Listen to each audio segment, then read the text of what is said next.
Eksportet e gazit natyror të lëngshëm të Shteteve të Bashkuara të Amerikës arritën rekord mujor dhe vjetor në dhjetor të 2023-shit, sipas të dhënave të gjurmimit të cisternave, me analistët që thonë se i pozicionoi Shtetet e Bashkuara të lënë pas Katarin dhe Australinë për të bërë eksportuesi më i madh në 2023-shin. Shtetet e Bashkuara ishin të spikatura në rritjen e furnizimit global të gazit të lëngshëm në 2023-shin, me rritje prej 8.6 milion ton.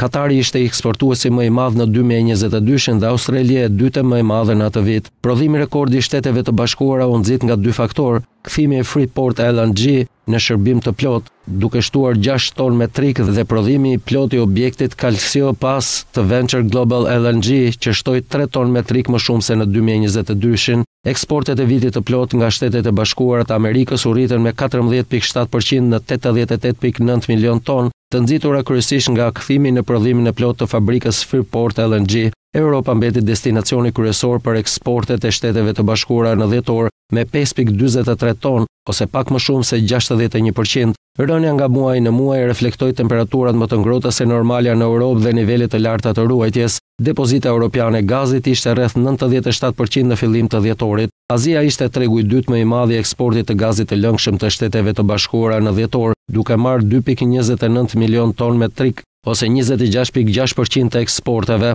Eksportet e Shteteve të Bashkuara në Amerikën Latine ishin gjysmë milion ton, ose rreth 6% e eksporteve totale. Flukset e gazit natyror në 7 impiantet e mëdha të eksportit të gazit të lëngshëm në Shtetet e Bashkuara janë rritur mesatarisht 14.9 miliard metra kub në ditë deri më tani në muajin janar, nga një rekord mujor prej 14.7 miliard metra kub në ditë në dhjetor. Kjo kryesoi nivelin më të lartë mujor të gjitha kohërave prej 4.3 miliard metra kub në ditë në nëntor.